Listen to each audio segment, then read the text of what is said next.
What would you hide to discover the truth about the people you're about to call family? Sasha Baker had always believed that who you were mattered infinitely more than what you had. A conviction forged in the heart of Atlanta's South Side, where porches held more wisdom than boardrooms ever could. She moved through the downtown diner like water finding its path, greeting tired businessmen and young mothers with the same radiant smile, the same unhurried presence that made strangers feel like they'd been seen for the first time all day. Being a waitress wasn't glamorous, but Sasha wore her work like armor. Honest, dignified, beautiful in its simplicity. What those customers never knew, what nobody knew, was that beneath that apron lived a woman of remarkable discipline and quiet wealth. Raised by a grandmother who taught her that self-respect couldn't be bought and dignity couldn't be sold, Sasha had learned early how to save without boasting, invest without fanfare, build without broadcasting. When her grandmother passed, she left behind more than memories. She left Sasha a financial cushion that could have changed everything. But Sasha chose differently. She kept working, kept living simply, kept her truth close to her chest like a secret worth protecting. Then came that rainy Tuesday evening when everything shifted. Lucas Fairmont walked through the diner door, and something in the air changed. He didn't swagger in demanding attention like most men with money do. He moved quietly, deliberately, like someone who'd learned that real power whispers instead of shouts. Tall, clean-cut, wearing clothes so ordinary they had to be intentional. No designer labels screaming for validation. No flashy watch catching the light. Just calm, unshakable confidence wrapped in humility. He sat in Sasha's section, ordered coffee, and when she brought it to him, he looked her in the eye and said thank you like those two words actually mattered. Like she mattered. And that was all it took. That single moment of genuine human recognition in a world that so often looked straight through people like her. Lucas kept coming back. Sometimes with a laptop, fingers dancing across keys. Sometimes just sitting, thinking, watching the world move around him. And every time he'd wait for Sasha's section. Every time he'd listen when she spoke like her words carried weight. When she laughed, really laughed, the kind that came from somewhere deep and true. He'd look at her like he'd discovered something rare in a world full of replicas. Weeks melted into months. Conversations stretched long past closing time. Sasha wiping down tables while Lucas nursed cold coffee, neither wanting the night to end. Finally, he asked her out and Sasha hesitated. Not because she wasn't interested, God. She was interested. But because life had carved caution into her bones. Their first date was deliberate in its simplicity. Piedmont Park under soft sunlight. Street food from a cart. Long, winding conversations about childhood and dreams and the kind of future that felt more like hope than plan. Lucas told her he worked in finance. Sasha told him she waited tables. Neither embellished. Neither performed. They just were. But here's what Sasha didn't know yet. What Lucas kept tucked away like a card he wasn't ready to play. Lucas Fairmont wasn't just wealthy. He was a billionaire. Heir to one of the most powerful business dynasties in the country. Old money. The kind that built skylines and toppled markets. And here's what Lucas didn't care about. Any of it. He fell in love with Sasha's warmth. The way she treated the rude customer the same as the generous tipper. The reverence in her voice when she spoke about her grandmother. The strength in her roots that ran deeper than any trust fund ever could. When Lucas finally told her the truth about his family, about the wealth, about the world he actually came from, he braced himself for her to pull away. Instead, she laughed softly, beautifully, and said, "That explains the calm confidence." Their love deepened in that intentional way that real things do. Not rushed, not loud, just steady and certain. They supported each other. Lucas admired Sasha's strength. Sasha admired his humility.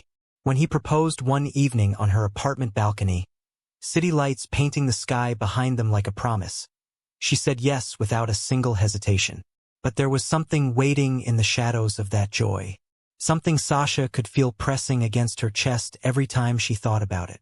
Meeting the Fairmont family. Lucas warned her gently, carefully, like someone handling something fragile. They can be traditional, he said, and Sasha understood exactly what that word meant when it came from old money lips. Judgmental, critical, The kind of people who'd smile politely while their eyes cataloged every reason you weren't enough. She worried they'd look at her and see only what she lacked. The pedigree, the connections, the right last name, the right skin, the right background. She worried they'd reduce her to her job, her zip code, her simplicity, and never see the woman underneath. So Sasha made a choice that would change everything. When she met Lucas's family, she would let them believe exactly what they wanted to believe. She would let them think she was poor, not out of spite, not to deceive maliciously, but to protect her heart and discover the truth about theirs. She would let them reveal themselves before she revealed herself. Because Sasha Baker had learned something profound from her grandmother. You learn who people really are when they think you have nothing they need. The question is, what happens when the people who judged you discover they were wrong about everything? The Fairmont estate rose from the Georgia landscape like a monument to everything Sasha had never wanted to become. Cold, pristine, untouchable. As Lucas's car wound up the endless driveway, Sasha felt her breath shorten. Manicured hedges lined the path like silent judges. Fountains sprayed water in choreographed arcs. The house itself, calling it a house, felt almost insulting to its grandeur. Sprawled across the hilltop like it owned the very air around it. Stone and glass and old money architecture that whispered one message over and over. You don't belong here. Sasha wore a simple dress she'd bought from a department store 3 years ago. Minimal makeup. No jewelry except the delicate necklace her grandmother had given her on her 16th birthday. A tiny silver pendant that held more value than anything in that mansion ever could. She'd made herself plain on purpose. Unremarkable. Easy to dismiss. Because that's exactly what she needed them to do. Lucas reached over and squeezed her hand. You okay? I'm perfect, she lied, and squeezed back. But here's what was eating at her as they approached those massive front doors. What if she was wrong? What if his family surprised her? What if they saw past her clothes and her job and her zip code and just saw her? Then this whole elaborate test would make her the villain in her own story. Then she'd be the one judging them unfairly. The door opened before they could knock. A woman stood there. Lucas's mother, Catherine Fairmont. And Sasha understood immediately that every fear she'd carried up that driveway was completely justified. Catherine's smile was practiced, perfect, empty as a showroom. Her eyes swept over Sasha in one efficient motion, cataloging, calculating, dismissing. The whole assessment took maybe 3 seconds. 3 seconds to be weighed and found wanting. You must be Sasha, Catherine said, extending a hand that felt cold even in the Georgia heat. We've heard so much about you. The emphasis on so much landed like a blade between the ribs. It's wonderful to meet you, Mrs. Fairmont, Sasha replied, pouring warmth into words that hit ice and melted into nothing. Inside, everything gleamed. Marble floors reflected light like mirrors. Crystal chandeliers hung overhead like frozen fireworks. Artwork that probably cost more than Sasha's entire apartment building decorated walls that stretched impossibly high. Every surface was perfect. Every corner was calculated. It was a museum pretending to be a home, and Sasha had never felt more like an exhibit than in that moment. Lucas's father emerged from a study, tall, silver-haired, carrying authority like a second skin. Richard Fairmont shook her hand with the kind of firm grip that was more performance than greeting. His eyes already distant, already planning his next move in whatever game powerful men play. Sasha, welcome. 2 words. That's all he gave her before turning to Lucas. Son, I need to speak with you about the merger before dinner. And just like that, Lucas was pulled away, leaving Sasha alone in enemy territory. Catherine smiled that practiced smile again. Let me show you around while the men talk business. The tour was a masterclass in subtle dominance. Every room came with a story about lineage, legacy, historical significance. This painting was acquired by Lucas's great-grandfather at an auction in Paris. The dining table is 18th century French. The library contains first editions worth more than most people's homes. Each detail was a reminder. This is our world, and you are visiting. They ended in the sitting room where other family members had gathered like vultures circling something dying. Lucas's Aunt Patricia, draped in pearls and judgment. His uncle Thomas already nursing expensive scotch. His cousin Morgan, young and cruel-eyed, watching Sasha like she was tonight's entertainment. So, Patricia began, settling into a chair like a queen on a throne. Lucas tells us you work as a waitress? The room went quiet. Every eye turned to Sasha. Yes, ma'am, Sasha said warmly, refusing to hear the trap in the question. At a diner downtown. Oh, Patricia's eyebrows lifted in practiced surprise. That must be challenging. It teaches you patience, Sasha replied, meeting her eyes. And how to read people. Was that a flicker of discomfort in Patricia's expression? Good. But the interrogation was just beginning. Catherine settled beside her sister-in-law, and together they formed a wall of polite hostility. And where did you say you live, dear? I have a small apartment in the city. It's cozy. How quaint, Catherine said, and somehow made quaint sound like an insult. Morgan leaned forward, unable to hide her smirk. Do you have roommates? No, I live alone. On a waitress salary? The disbelief was naked now, no longer bothering with pretense. Sasha felt the weight of their assumptions crushing down on her. They thought Lucas was paying her rent. They thought she was a gold digger, a schemer, a girl from the wrong side of town who'd managed to trap their precious heir. She could see it in their eyes, hear it in their careful questions that weren't really questions at all but accusations dressed in politeness. And the horrible truth? Part of her had known this was coming. Part of her had prepared for exactly this. That's why the test mattered. That's why she needed to see who they really were when they thought she had nothing. But knowing it was coming didn't make it hurt less. I'm careful with my money, Sasha said simply, which was true, just not in the way they imagined. Lucas returned then, and the temperature in the room shifted slightly.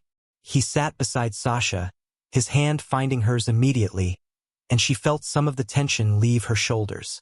At least she wasn't alone in this. Dinner was called. The dining room was exactly what Sasha expected. Long table, tall candles, place settings that required a manual to navigate. She was seated between Lucas and Morgan, which felt strategic, like they wanted to observe her up close, watch for mistakes, catalog every social misstep. The meal began with polite small talk that felt more like an oral examination. Sasha, tell us about your family, Richard said, cutting into his steak with surgical precision. She took a breath. I was raised by my grandmother after my parents passed when I was young. She was the strongest person I've ever known. She taught me everything that matters. Dignity, respect, the importance of community. Community, Catherine repeated, like she was tasting an unfamiliar word. Where exactly did you grow up? South side of Atlanta. The silence that followed said everything. Morgan actually suppressed a laugh. Patricia exchanged a glance with Catherine that Sasha caught even though they tried to hide it. That must have been different, Thomas finally said. Different.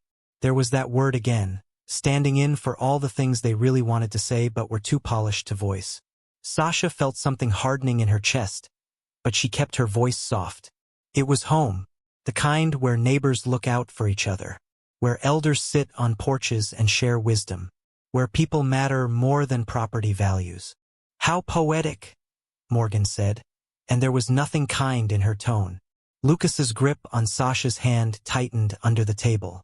She could feel his anger radiating, could sense him preparing to defend her. But she squeezed back gently, not yet. Let them show themselves completely.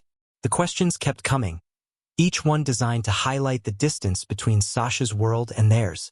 What university did she attend? She hadn't. What did her family do professionally? Various things, honest work. Did she have career aspirations beyond waitressing? She was content with her life.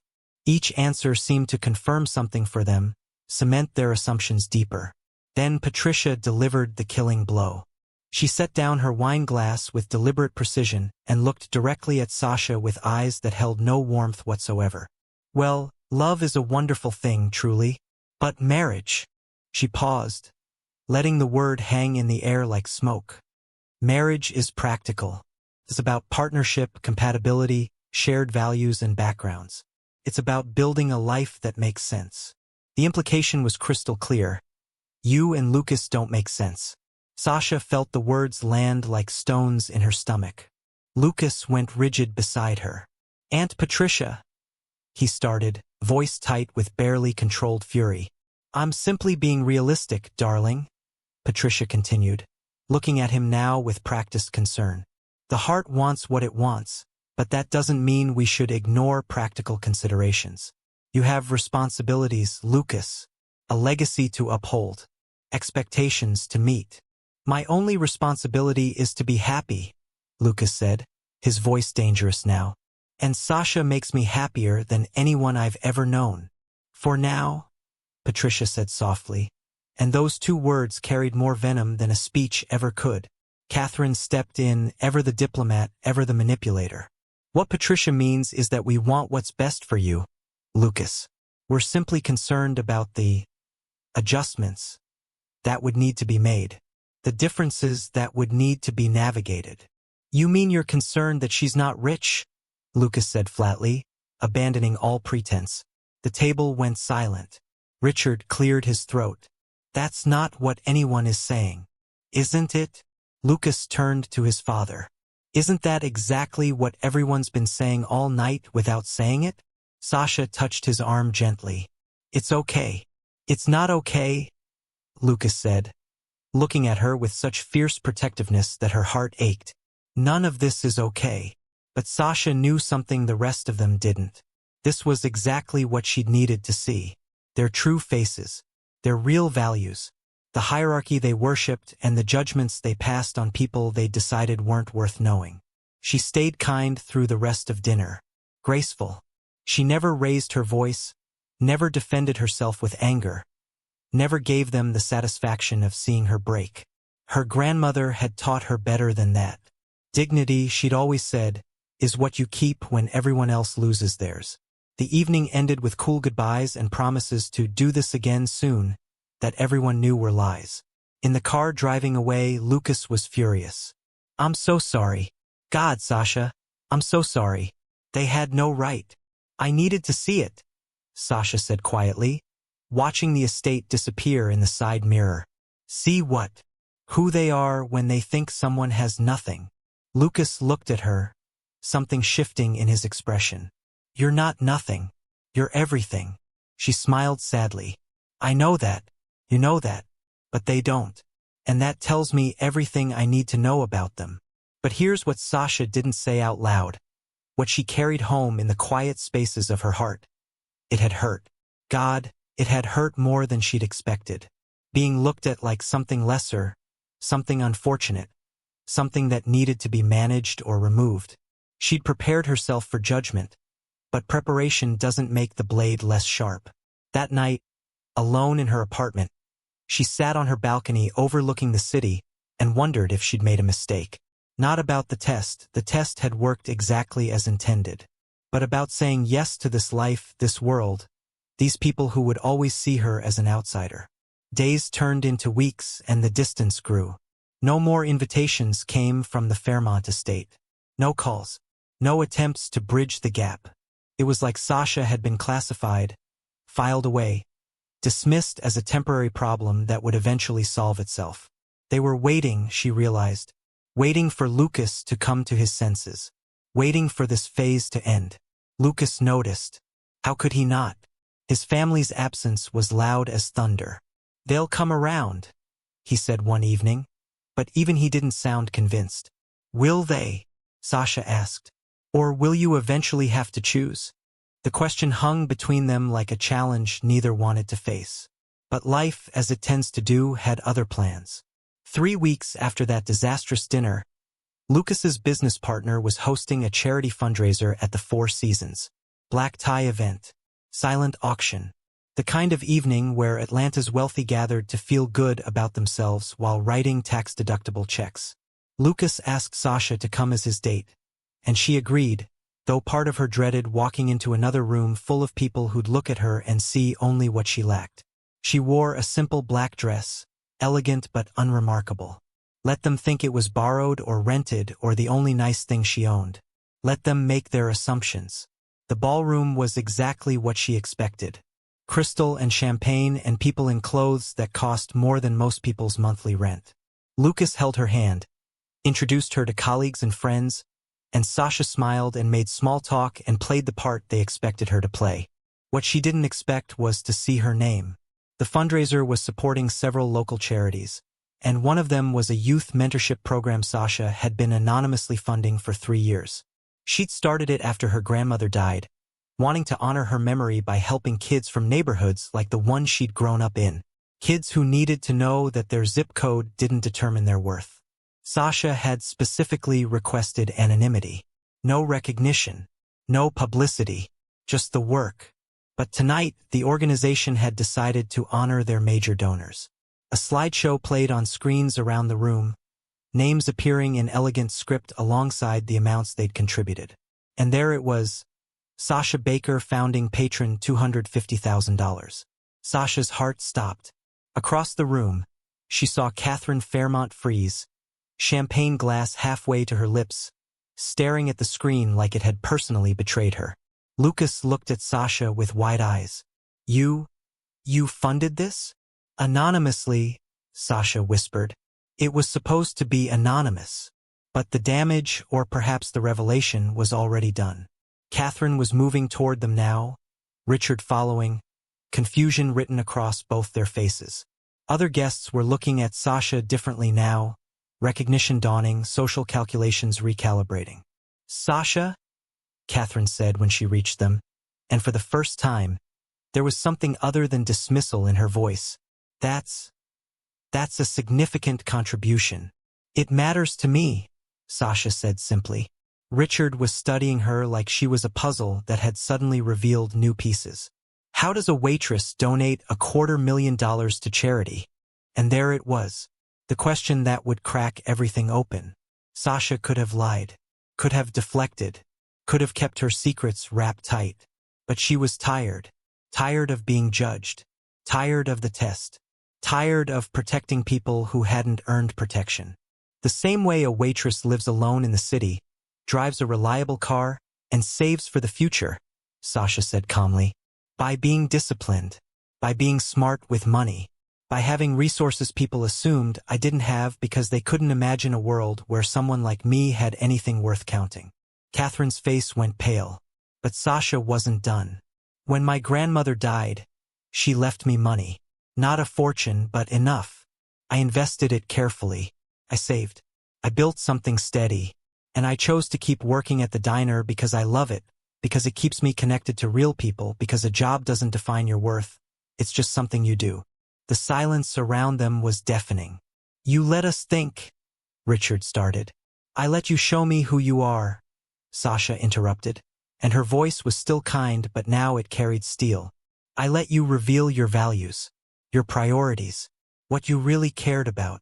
Catherine looked like she'd been slapped. I didn't mean. Yes, you did, Sasha said gently. You absolutely meant it.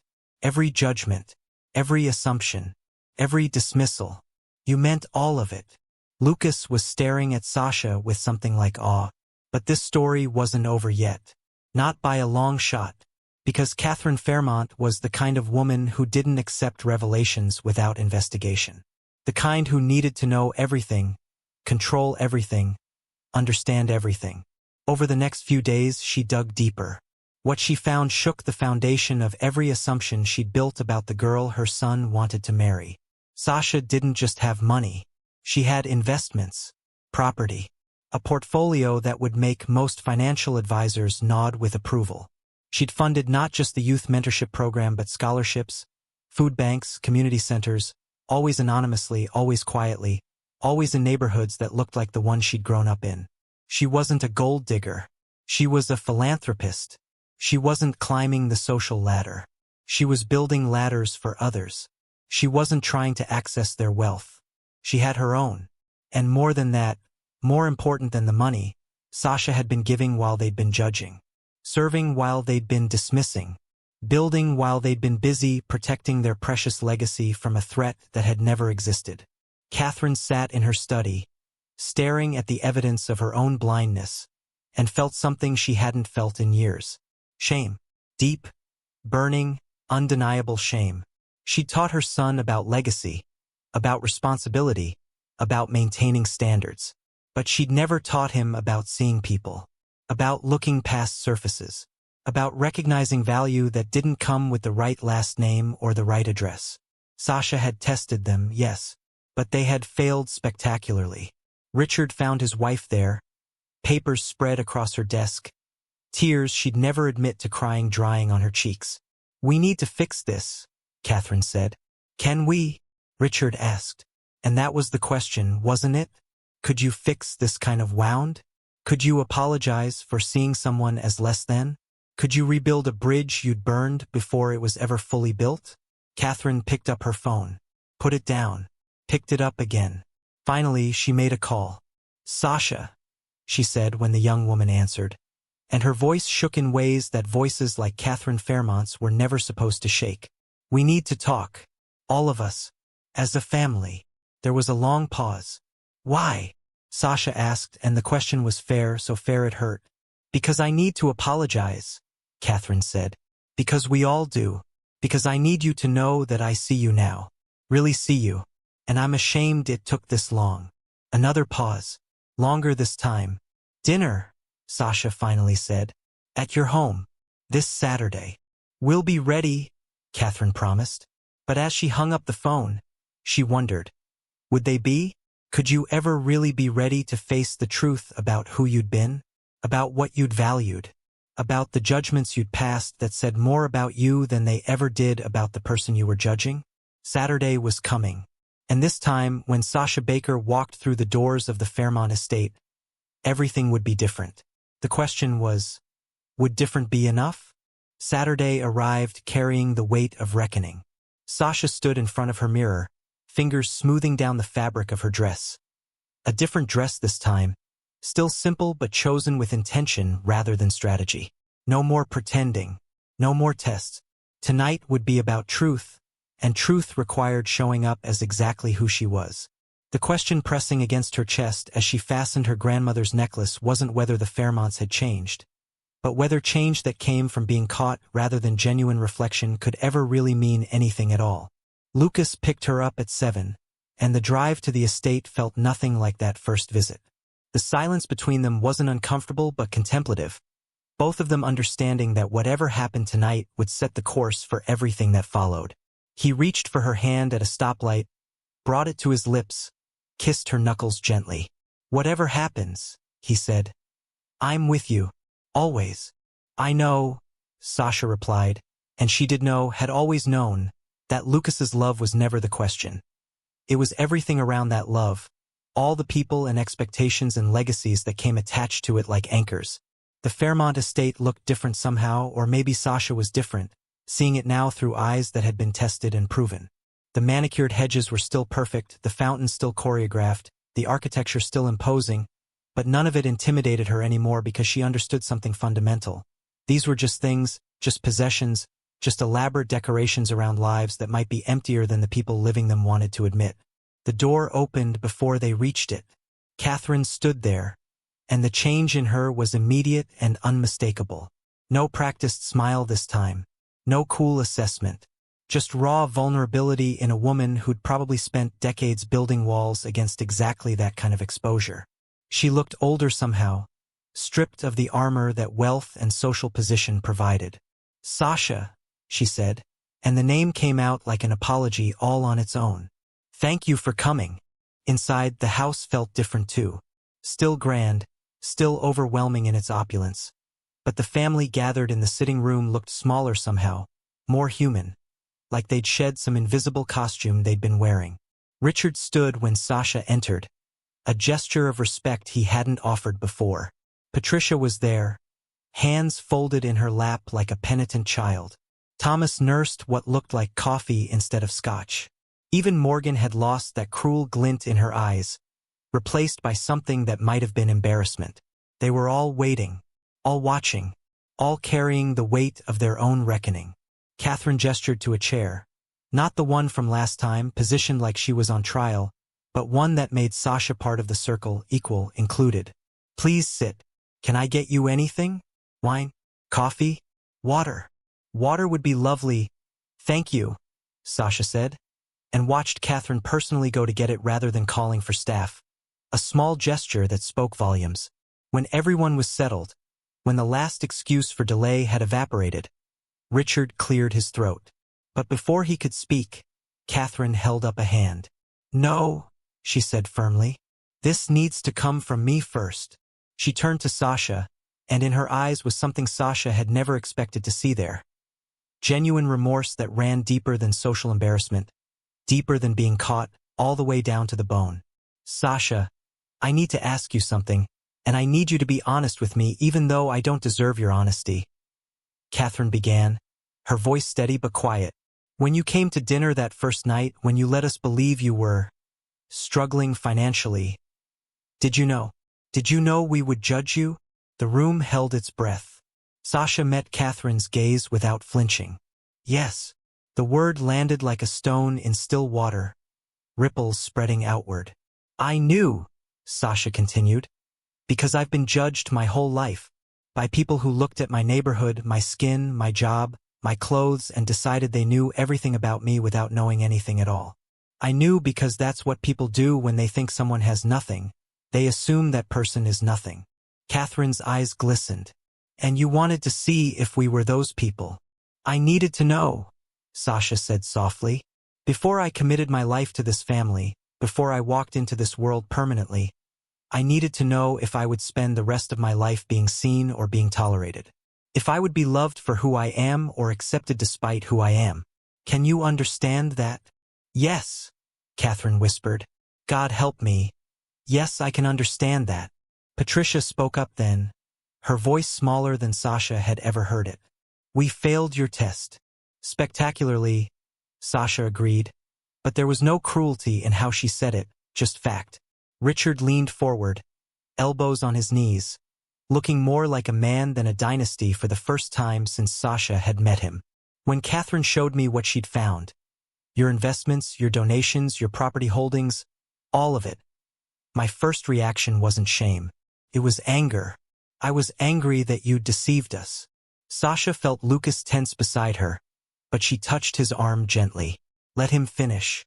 But then I sat with that anger, Richard continued, and I realized what it really was. I was angry at myself. Angry that I'd been so quick to judge, so certain in my assumptions, so confident that I knew your worth based on surface details that meant nothing. You didn't deceive us, Sasha. You gave us enough rope to hang ourselves. And we did exactly that. We absolutely did, Thomas added, speaking for the first time. I sat at that dinner and participated in every condescending question, every subtle dismissal, and I'm ashamed, truly ashamed. Morgan shifted in her seat, looking younger than her years. I thought it was funny, making the girl from the South Side uncomfortable. I thought it made me clever. She looked up at Sasha with tears threatening to spill. It just made me cruel. The admissions kept coming, each family member laying down their guilt like offerings at an altar they'd only just learned to recognize. But Sasha was listening for something specific beneath the words, something she needed to hear before she could move forward. Finally, Catherine provided it. Here's what I realized, she said, her voice breaking slightly. I taught my son about legacy, about maintaining our family's position and reputation and wealth. But I never taught him the thing that actually matters, how to see people's humanity before their circumstances. You did that. Your grandmother did that. And because of how I was raised, because of what I valued, I almost cost my son the best thing that ever happened to him. She stood then, moved closer to Sasha, and did something completely unexpected. She knelt. Catherine Fairmont, matriarch of one of America's wealthiest families, knelt in front of a woman she'd dismissed as unworthy just weeks before. I was wrong, Catherine said, and the words carried the weight of every wall coming down. Not just about your finances, about everything, about who you are, about what matters, about what my son needs in a partner. I was wrong, and I'm sorry. And I understand if you can never forgive me for how I made you feel in your own moment of joy. Sasha felt tears building behind her eyes. She'd prepared herself for apologies, even expected them after the fundraiser revelation. But this was something different. This was genuine transformation, or at least the beginning of it. Could people really change? Could they learn to see differently, value differently, love differently? Or would this moment of humility fade once the discomfort passed, leaving the old patterns to reassert themselves? She reached down and took Catherine's hands, gently pulling her back to standing. Mrs. Fairmont. Catherine, please, just Catherine. Catherine? Sasha started again, feeling the name on her tongue like trying on new clothes. I'm not looking for people to kneel before me. I'm looking for people to stand beside me, to see me standing, to recognize that I was always standing, even when you couldn't see it. I see it now, Catherine said. I see you now. Do you? Sasha asked, and the question wasn't hostile but genuine, seeking truth. Or do you see my bank account, my investment portfolio, my property holdings? Because those things don't make me worthy, Catherine. I was worthy before you knew about any of it. The question isn't whether you can accept me now that you know I have money. The question is whether you wish you tried to know me when you thought I didn't. The silence that followed was profound. Then Patricia spoke, her voice rough with emotion. That's the question, isn't it? Would we have bothered to look deeper if we'd never found out? Would we have given you a chance? Or would we have kept pushing, kept waiting for you to go away, kept hoping Lucas would come to his senses and choose someone from our world? I think, Richard said slowly, we all know the answer to that, and that's what makes this so hard to face. Lucas had been quiet through all of this, watching, listening, letting his family expose themselves and reckon with themselves. But now he spoke, and his voice carried an edge Sasha had never heard before. You want to know what the worst part is? He said, looking around at his family. Sasha was protecting herself when she let you think she was poor. But I was protecting you. I didn't tell you about testing her, about watching how she treated people, about seeing her give her last coffee to a homeless man or stay late to help a coworker who was struggling or spend her day off volunteering at a community center. I didn't tell you those things because I knew they wouldn't matter to you as much as the numbers in her bank account. And I was right. That's what makes me angriest. Not that you failed. That I knew you would fail. The words hung in the air like an indictment. Catherine's hand went to her mouth. Lucas. No, let me finish, he said, standing now, pacing. Sasha gave you a test you didn't know you were taking. But I've been testing you my whole life, watching how you treated people based on their last names and their zip codes and their job titles. I watched you dismiss people who had more character in their little finger than we have in our whole legacy. And I learned from you that money matters more than humanity in our world. Sasha didn't teach me to see people. She reminded me of something I'd always known but had started to forget, that who someone is matters infinitely more than what they have. He turned to Sasha, and his eyes were bright with unshed tears. You shouldn't have had to test them. You shouldn't have had to protect yourself from the people who are supposed to welcome you with open arms. And I'm sorry. I'm sorry my family made you feel like you needed armor just to have dinner. Sasha stood, went to him, wrapped her arms around him. You don't apologize for them. That's not your burden to carry. But it is, Lucas said, because I brought you into this. Because I asked you to be part of this family knowing what this family was. And I said yes, Sasha reminded him, knowing exactly what I was walking into. I'm not a victim, Lucas. I made a choice. I chose to test them because I needed to know the truth. And now I know it. She turned back to the family, still holding Lucas's hand. Here's what I need you all to understand. I don't need your acceptance of my financial status. I need your commitment to being better people. Not just to me, but to everyone who walks into your life with less visible wealth. The server at your restaurant, the driver of your car, the person cleaning your home. Everyone who you might be tempted to dismiss because they don't look like they belong in your world. How do we do that? Morgan asked, and the question sounded genuine. How do we change something we didn't even realize we were doing? Sasha sat back down, and something in her posture shifted from defensive to teaching. You start by asking questions that aren't assumptions in disguise. You start by listening more than you speak. You start by recognizing that your way isn't the only way, and your world isn't the only world. You start by understanding that wealth can be measured in things that don't appear on balance sheets, in community, in connection, in the richness of relationships built on mutual respect rather than mutual benefit. Catherine returned to her seat, leaning forward. Tell us about your world. Not your financial portfolio, your actual world. The one we dismissed without bothering to understand. And so Sasha did. She told them about growing up on the South Side, about porches filled with wisdom and streets filled with life, about her grandmother's hands, worn from work but gentle in their guidance, about neighbors who looked out for each other not because they had to but because they chose to, about a community that didn't have much but shared everything anyway, about learning that dignity wasn't something you bought but something you carried regardless of what you owned. She told them about choosing to keep working at the diner even when she didn't have to, because it kept her grounded, kept her connected, kept her remembering where she came from. About the regular customers who'd watched her grow up, who'd celebrated with her when she got into college even though she couldn't afford to go, who'd mourned with her when her grandmother died. She told them about the youth mentorship program, about the kids who reminded her of herself, who just needed someone to believe in them, to show them that their circumstances didn't define their potential. About the scholarships she funded anonymously because the point wasn't recognition but impact. And as she spoke, Sasha watched something shift in the room. The Fairmonts weren't just listening, they were learning, seeing a world that existed parallel to theirs, just as valid, just as valuable, just as real. When she finished, Catherine was crying openly now, no longer bothering to hide it. I've been so small, she said, living in this big house, moving in these powerful circles, protecting this legacy, and I've been so incredibly small. You have the chance to be bigger, Sasha said gently. We all do. That's the gift of awareness, the opportunity to choose differently going forward. Richard stood, walked to the window overlooking the estate. When my father died, he told me the most important thing was protecting what he'd built. And I've spent 30 years doing exactly that. Protecting, preserving, maintaining.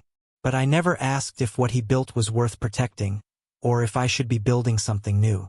Something better. He turned back to Sasha. You walked into our home and saw exactly who we were. And instead of walking away, you're giving us the chance to become who we should be. That's grace I don't deserve but am grateful for anyway. This isn't grace, Sasha corrected. This is investment. I'm investing in this family because I love your son, and he loves all of you despite your flaws. If we're going to be family, then we need to build something real together. Not based on tolerance or acceptance despite differences, but on genuine respect and love because of our differences. Patricia wiped her eyes. At dinner that night, I said marriage was practical. I was so wrong. Marriage is brave. It's choosing to blend worlds and build bridges and do the hard work of truly seeing another person. You're braver than all of us combined. I had a good teacher, Sasha said, touching her grandmother's necklace. She taught me that courage isn't the absence of fear but the decision to move forward anyway. I was terrified coming here tonight, terrified that your apologies would be empty, that this change would be temporary, that I'd spend the rest of my life fighting to be seen. But I came anyway because love, real love, requires that kind of courage. Morgan spoke up, hesitant. Can I ask you something? Of course. That first dinner, when we were all being awful to you, you never defended yourself. Never got angry. Never fought back. Why? Sasha smiled sadly. Because anger would have confirmed everything you already believed about me. About people like me. You were looking for me to be loud, aggressive, inappropriate, all the stereotypes you'd probably absorbed without even realizing it. I stayed kind because my grandmother taught me that dignity is what you keep when everyone else loses theirs. And because I knew that my character would speak louder than any defense I could offer. It did, Morgan said quietly. It does. The conversation continued, walls continuing to crumble, understanding beginning to build. They asked about her life, and this time the questions were genuine, not interrogations but invitations. They shared their own stories, their own struggles with the weight of legacy and expectation. They began, tentatively, to build the foundation of real relationship. As the evening drew to a close, Catherine stood and approached Sasha one more time. "I want to do something," she said.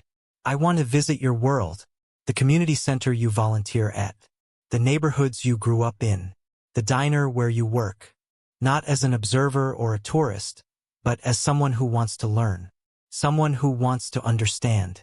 Would you let me do that?" Sasha studied her carefully. "You understand it won't be comfortable? That you'll be the one who's out of place? That people will judge you the way you judged me?" "I understand," Catherine said. "And I think I need that. I think we all need that."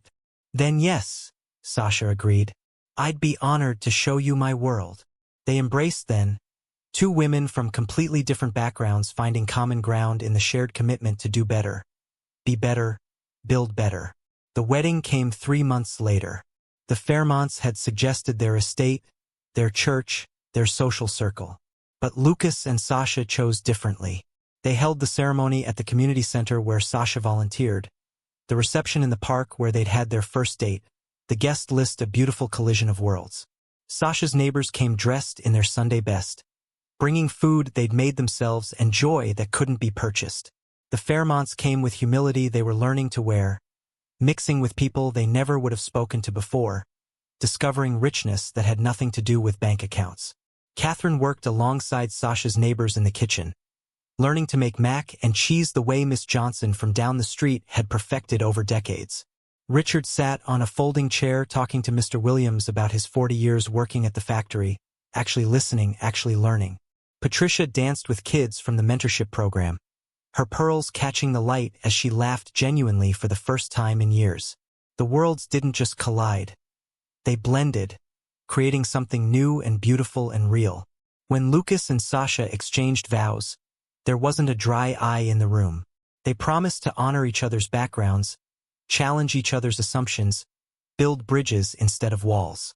They promised to raise their future children to see people before possessions, character before credentials, humanity before hierarchy.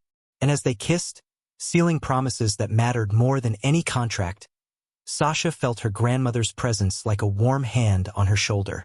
This was what the old woman had taught her, that who you are will always matter more than what you have, that love sees beyond appearances, that humility will always outshine wealth. The test had revealed everything. The Fairmonts had failed it initially but passed something more important. The test of whether they could learn, grow, change. Whether they could let their walls down and build something better. As the celebration continued into the night, music drifting through the park, children running and elders sharing stories and two families becoming one, Sasha pulled Lucas aside. "Are you happy?" she asked. "I've never been happier," he replied. "You changed my family. You changed everything." "I didn't change them," Sasha corrected. "I just gave them the opportunity to see themselves clearly. They did the hard work of changing. Because you made them want to be better."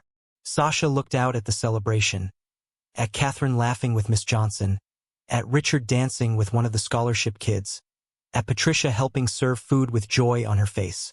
We all made each other better. That's what real family does. And she knew it was true.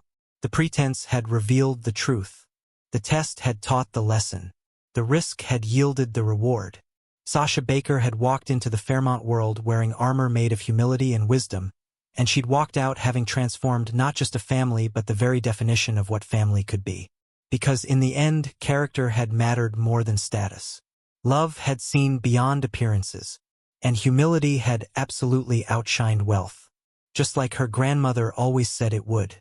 Now here's my question for you. Have you ever tested someone's character by hiding part of yourself? Have you ever needed to see who people really were when they thought you had nothing to offer? Drop your story in the comments below. And if this story touched something in you, if Sasha's journey reminded you of your own, hit that like button and subscribe because we're building a community here that values character over credentials, substance over status, and real connection over surface appearances. Share this video with someone who needs to hear that they don't have to shrink themselves to fit into spaces that don't value them. Let's keep this conversation going. I'll see you in the next story.